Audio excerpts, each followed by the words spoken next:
আসসালামু আলাইকুম বন্ধুরা, শালগম আঁকা খুব সহজ, দেখে নিন এবং শিখে নিন। দেখুন, এভাবে একটা দাগ দিলাম।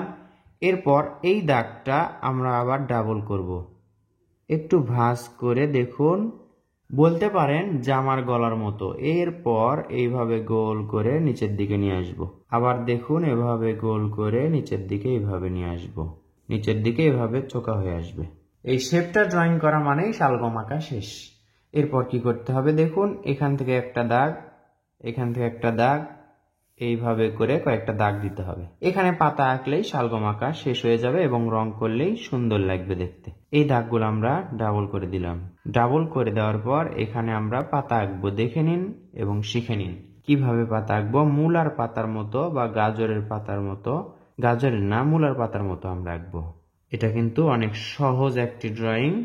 সোনামণিদের স্কুলের সিলেবাসে বা পাঠ পরিকল্পনায় এরকম ড্রয়িং করতে বলা হয়।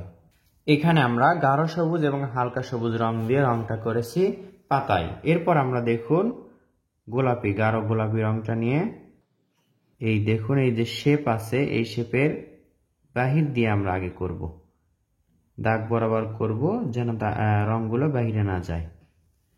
এভাবে করে নেওয়ার পর এই তো মাঝে আমরা রং করছি, দেখুন কিভাবে রং করছি। এই তো ওইটা শুধু সাদা রাখবো, এই তো রিং এর মতো দেখতে পাচ্ছেন, ওইটা একটু সাদা রাখবো আমরা। এরপর রং যেভাবে করে সেভাবে আমরা রং করব এবং নিচের দিকে সাদার মতো রাখবো। একটু খেয়াল করুন, পুরোটাই এটা কি রং দেখতে পাচ্ছেন, গোলাপি, গাঢ় গোলাপি রংটা করছি আমরা। এই তো অর্ধেক পর্যন্ত পুরোটাই করে, অর্ধেক পর্যন্ত আগে আমরা পুরোটাই করব। এরপর এখান থেকে দেখুন এইভাবে এইভাবে রংটা ছেড়ে ছেড়ে দিব, খেয়াল করুন। আবার এখান থেকে এইভাবে হালকা করে ছেড়ে ছেড়ে দিব।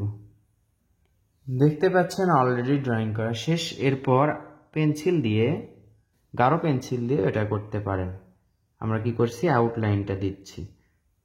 আউটলাইন দিলে দেখতে সুন্দর লাগবে। পাতাতেও যদি আউটলাইন দেওয়া হয় ছোটদের জন্য, এটা অনেক সুন্দর হয়। পেন্সিল দিয়ে, গাঢ় পেন্সিল দিয়ে আউটলাইন, মানে পেন্সিলের মুখ যেন মোটা থাকে, তাহলে সুন্দর দেখাবে। এরপর দেখুন এখান থেকে এইভাবে ভাঁজ, এখান থেকে একটা ভাঁজ, এইভাবে করে ভাঁজ ভাঁজ করে দাগ দিতে হবে। এবার এখান থেকে দু একটা এই তো শিকড়ের মতো আমরা ছেড়ে দিচ্ছি, দেখুন শিকড়ের মতো ছেড়ে দিচ্ছি। আবার এখান থেকেও একটু হালকা করে করছি, এগুলো হালকা করে। পাতাতেও আপনারা আউটলাইন দিয়ে সুন্দর করে নেবেন। তো বন্ধুরা, কেমন লাগলো শালগম আঁকাটি? ইংরেজিতে এটাকে টার্নিপও বলা হয়। তো বন্ধুরা, ভিডিওটি ভালো লাগলে শেয়ার করবেন, লাইক করবেন, কমেন্ট করে জানিয়ে দিবেন আপনার মতামত। ভালো লাগলে চ্যানেলটি ঘুরে আসার আমন্ত্রণ রইল। আসসালামু আলাইকুম।